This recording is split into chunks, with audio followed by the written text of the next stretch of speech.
जहां पर सुशील मोदी का ट्वीट आया है, कार्यकर्ता का पद कोई छीन नहीं सकता, ये कहा है सुशील मोदी ने ट्वीट के माध्यम से। और साथ ही ये भी कहा कि कार्यकर्ता का पद कोई नहीं छीन सकता। बीजेपी और संघ ने 40 साल में जो दिया बहुत दिया। तो सुशील कुमार मोदी ने ट्वीट कर बड़ा बयान दिया है। उन्होंने कहा है कि कार्यकर्ता का पद कोई छीन नहीं सकता और साथ ही ये भी कहा कि बीजेपी और संघ ने 40 साल में जो दिया बहुत दिया। तो पटना से बड़ी खबर, जहां पर सुशील कुमार मोदी ने बताएं कि ट्वीट कर संदेश दिया है। उन्होंने कहा कि सुशील मोदी का ट्वीट आया है और ट्वीट के माध्यम से बड़ा बयान सुशील कुमार मोदी ने दिया है। और उन्होंने लिखा है ट्वीट में, कार्यकर्ता का पद कोई छीन नहीं सकता। फिलहाल हम सीधा रुख करते हैं अपने संपादक संतोष सिंह का, जो इस वक्त हमारे साथ लाइव चैट पे न्यूज रूम से जुड़े हैं। संतोष जी, सुशील कुमार मोदी ने ट्वीट किया है, इस ट्वीट से क्या कुछ मतलब या क्या कुछ अर्थ हम निकाल सकते हैं? जिस जो कयास लगाए जा रहे थे उस कयास को कह सकते हैं कि सुशील मोदी ने अपने ट्वीट के सहारे खुद विराम लगाया है। अशोक जी, जिस तरीके से उन्होंने ट्वीट किया कि एक कार्यकर्ता का, बीजेपी के कार्यकर्ता का पद मुझसे कोई छीन नहीं सकता है, मतलब ये एक टिप्पणी भी है और तल्ख टिप्पणी भी है। जरा ट्वीट किया है, जरा पहले इस पर हम मनीष जी क्या खास ट्वीट है, पहले इस पर, उसके बाद हम देखिए, ट्वीट किया है सुशील मोदी ने कि भाजपा एवं संघ परिवार ने मुझे 40 साल के राजनीतिक जीवन में इतना दिया है कि शायद किसी दूसरे को नहीं मिला होगा। जो बीजेपी में उनको सबसे बड़ा पद मिला, यहाँ पे आगे भी जो जिम्मेदारी मिलेगी उसका निर्वहन करूंगा। आगे क्या जिम्मेदारी मिलेगी वो बेहतर समझ लेंगे। और जो सबसे अहम बात है जो संतोष जी उन्होंने लिखा है, कार्यकर्ता का पद तो कोई मुझसे छीन नहीं सकता, ये उनकी तल्ख टिप्पणी है। शायद केंद्रीय नेतृत्व को उन्होंने अपने तरीके से संदेश दे दिया कि कार्यकर्ता, जो बीजेपी कार्यकर्ता के रूप में वो पिछले 40 साल के राजनीतिक जीवन रहा है, वो उनसे कोई छीन नहीं सकता। वो साफ संकेत उन्होंने अपने तरीके से दे दिया है। देखिए, जैसे ही राजनाथ सिंह का प्लेन हवाई में उड़ा और सुशील मोदी का ये ट्वीट आ गया, अशोक जी इस ट्वीट का क्या, अब तो उन्होंने अपनी विदाई का संकेत दे दिया और विदाई के वक्त जिस तल्ख टिप्पणी के साथ उन्होंने विदाई दी है कि हमें एक कार्यकर्ता होने से कोई हमारा वो अधिकार छीन नहीं सकता है।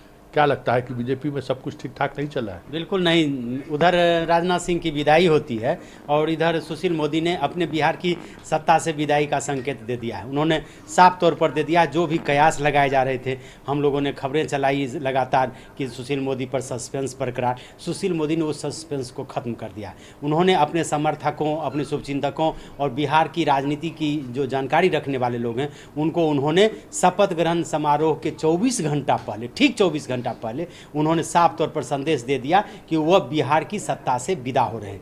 लेकिन चूंकि बीजेपी बड़ी पार्टी है, बीजेपी कार्यकर्ताओं की पार्टी है, बीजेपी की एक बड़ी हैसियत है और केंद्र में बीजेपी में जो अभी संगठन और सत्ता दोनों पर काबिज हैं, उससे सुशील मोदी अभी अब लड़ने के काबिल नहीं है। इसलिए उन्होंने साफ तौर पर कह दिया है कि बिहार में एक तरह से सत्ता से भले हमारी विदाई हो, लेकिन कार्यकर्ता का अधिकार हमको कोई छीन नहीं सकता। सुशील मोदी को इस बात का एहसास है कि जिस तरह से उनकी विदाई की गई, वो कहीं भी 40 वर्षों से जो कार्यकर्ता जुड़ा रहा, जिसके इशारे पर समूचा बीजेपी नाचती रही, या यूँ कहिए कि जिसने अकेले बिहार की सत्ता में 2015 के बाद अकेले बिहार की सत्ता में फिर वापसी करवाई बीजेपी को, उनकी इस तरह से विदाई हुई। सुशील मोदी ने साफ तौर पर जता दिया है कि वह कार्यकर्ता का पद उनसे कोई छीन नहीं सकता और इसके साफ संकेत हैं कि मैं कार्यकर्ता बन के रहूँगा। ये जो कि हम बीजेपी से जुड़े हुए हैं, मैं अभी बगावत नहीं करूँगा। लेकिन इतना साफ संकेत है कि उन्होंने केंद्रीय नेतृत्व को चेतावनी दे दी है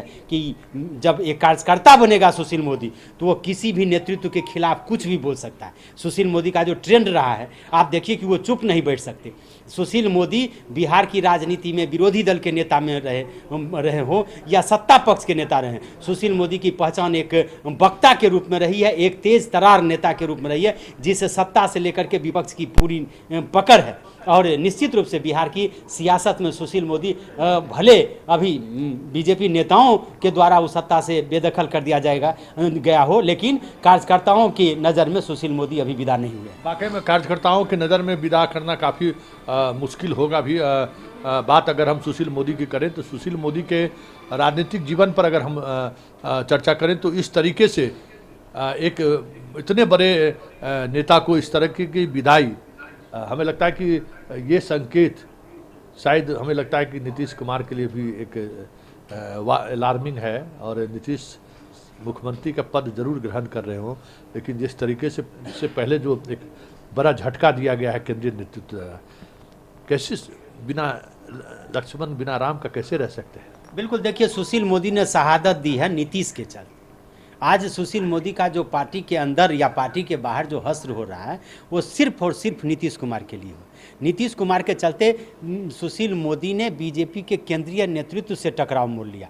आप देख लीजिए चिराग पासवान का जिस तरह से स्टैंड हुआ, सुशील मोदी ने शायद यह संकेत नहीं समझा, या सुशील मोदी को लगा कि अगर सत्ता में वापसी बीजेपी और एनडीए की हो जाती है तो फिर लोगों को हमें स्वीकार करना पड़ेगा, केंद्रीय नेतृत्व को स्वीकार करना पड़ेगा।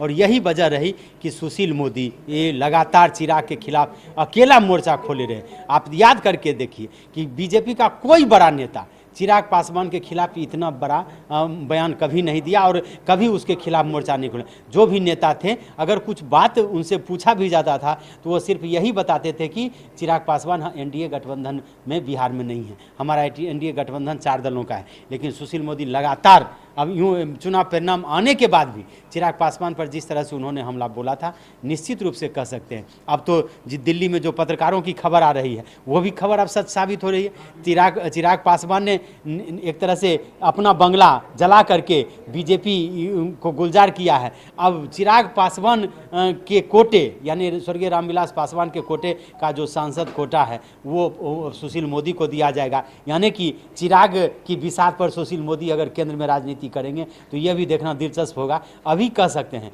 कि सुशील मोदी की जो विदाई हुई, इस विदाई का एहसास किसी को नहीं था। 2020 के मैच में बीजेपी विजित हुई है, लेकिन सुशील मोदी की पराजय, इतनी बड़ी पराजय शायद इसकी कल्पना नहीं की होगी उन्होंने भी। अगर हम विधायक के स्ट्रेंथ की बात करें तो इतना सारे विधायक, मैक्सिमम विधायक सुशील मोदी के चाहने वाले भी हैं और सुशील मोदी की वजह से राजनीति में भी आए। लेकिन चलिए, एक इस तरह की पार्टी है जिस पार्टी में बगावत की गुंजाइश बहुत ही कम है।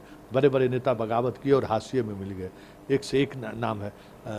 सरयू राय जैसे लोग इड़ले बिड़ले हैं जो प्रधानमंत्री और गृह मंत्री को चुनौती दी और पराजित ही नहीं किया, उनके मुख्यमंत्री के कैंडिडेट को उन्होंने पराजित कर दिया।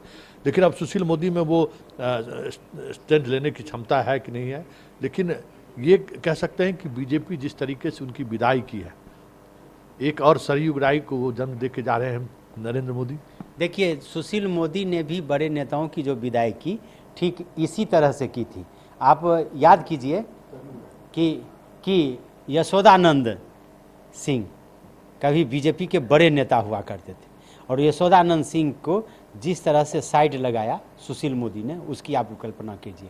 इंदर सिंह नामधारी जैसे लोग, सुशील मोदी का जब प्रादुर्भाव होता है तो इंदर सिंह नामधारी जैसे लोग कालकलवित हो जाते हैं। चूँकि 1990 से सुशील मोदी आते हैं राजनीतिक पटल पर और 2000 में झारखंड का चुनाव होता है और झारखंड का गठन होता है और उसके बाद उसके पहले ही इंदर सिंह नामधारी हों, दशरथ सिंह हों, यशोदानंद सिंह हों, ढेर सारे ऐसे नाम हैं जिनके सिंह को साइड करने में आसानी था। वो सवर्ण राजनीति में आपका, लेकिन एक व्यवसायी वर्ग से ही नहीं ताल्लुक़ रखते थे सुशील मोदी। और अगर सुशील मोदी का आप विकल्प नहीं अगर खोज पाएंगे, बिहार बीजेपी के लिए सबसे बड़ी संकट तो अभी ये है कि अब गतिहार के उस विधायक को जानता कौन है। आप ही बताइए कि अभी बीजेपी में जितना बड़ा वैक्यूम आने वाला है, नित्यानंद राय हो, चाहे नंद किशोर यादव हो, चाहे प्रेम कुमार हो, उनकी कोई इस तरह की हैसियत नहीं है कि बिहार की राजनीति को वो संभाल पाए। ये केंद्र और कह रहे थे कि भाई बंगाल के चुनाव से पहले कोई बीजेपी बड़ा फैसला ले ले।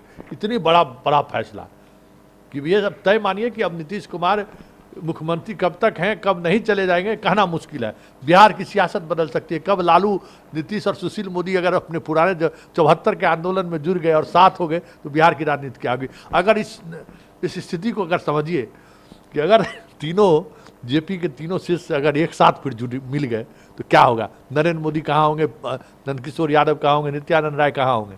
बिल्कुल, ये देखिए, राजनीति में कुछ भी नहीं कहा जा सकता और राजनीति में सब कुछ हो सकता है।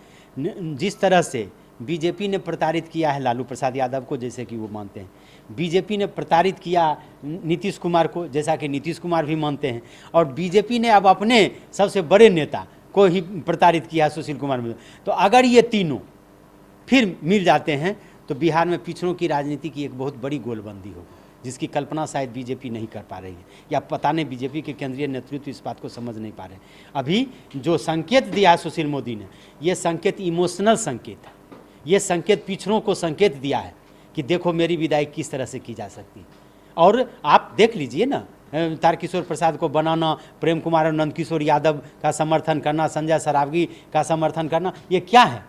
ये दिखा मोदी ने जाते जाते भी यह दिखाने की कोशिश की कि जिस राजनीति की बिसात पर बीजेपी चाहती है कि बिहार में हम सत्ता में आवे, तो उसकी नींव अभी भी मजबूत है सुशील मोदी के साथ में। चलिए, ये इस खास विषय पे चर्चा हम लगातार जारी रहेंगे। फिर हम आपसे चलेंगे सीधे स्टूडियो से, मतलब न्यूज़ रूम से सीधे हम स्टूडियो पहुंचेंगे अपने एंकर के पास। लेकिन 5 बजे से लगातार इस खबर पर हम बने रहेंगे, पल पल की जानकारी के साथ, और विश्लेषण, साथ साथ विश्लेषण भी चलता रहेगा कि क्या हो रहा है, इसका क्या राजनीतिक मायने होंगे। सुशील मोदी के साथ काम करने वाले लोगों से भी राय ली जाएगी कि सुशील मोदी के बगैर भाजपा का क्या मतलब है बिहार में।